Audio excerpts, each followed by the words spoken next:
When you look at the past decade of spending of the top 5 leagues, you see a clear difference in the strategy that the English clubs have. Let's take a moment to rewind back to the early 90s when the Premier League was created.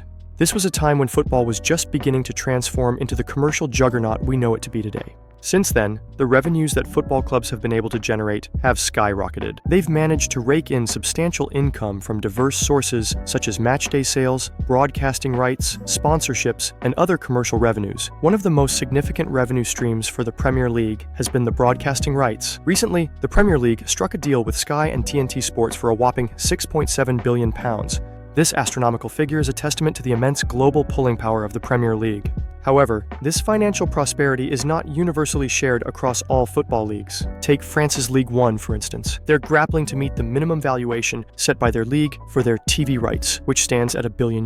It's a far cry from the Premier League's lucrative deal, isn't it? And it's not just about the TV rights. When we compare the overall revenues generated by the Premier League clubs, it's a staggering 3 times more than those of the French and Italian leagues, and twice as much as the German and Spanish leagues. This glaring disparity is precisely why Sheikh Jassim was so keen on acquiring Manchester United, and why the Glazers were hesitant to part with their ownership. But let's delve deeper into this disparity, and why the current financial model is not sustainable for most leagues and clubs, and why the Premier League is the true Super League. Now, where the Premier League is more ahead financially is their broadcasting revenue, where we see immediately this huge gap between the Premier League and the other top 5 leagues. Also, when we look at the commercial revenue, that is also larger in the Premier League, but that's due to the clubs being able to probably negotiate bigger sponsorships due to the huge global reach that the league has. But where a lot of the other leagues have gone wrong and are actually struggling is in the revenue-to-wage ratio. In an ideal sporting world, a club's wage bill should be proportionate to its revenue.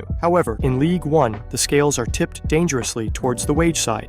Clubs are spending too much on player wages compared to the revenue they are able to generate. And in the 2021-2022 season, French clubs collectively lost a staggering €599 million. In a desperate bid to stay competitive, French clubs are playing a dangerous game of catch-up with the Premier League. They are overspending, trying to match the wages and transfer fees of their English counterparts, but without the same level of revenue. This is not a sustainable model for any league, let alone one that is already struggling. Moving further south, we find Italy's Serie A, another league grappling with financial challenges. Serie A is filled with historic clubs boasting rich legacies, yet these clubs are finding it increasingly difficult to compete with the financial powerhouse that is the Premier League. The 2021-2022 season saw Italian clubs cumulatively lose a staggering €412 million.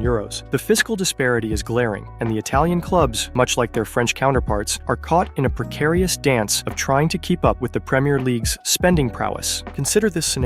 An Italian club and a Premier League club are both eyeing the same player. The Premier League club, fueled by hefty broadcasting deals and commercial revenues, can offer most likely a more enticing package. The Italian club, in contrast, struggles to match this offer, thus perpetuating a cycle of financial imbalance. And this isn't just about player acquisition, it's about retention as well. Clubs outside of England are finding it harder to keep their star players, who are lured away by the promise of higher wages and better exposure in the Premier League. Yet, despite these challenges, clubs continue to fight, to strive, to dream.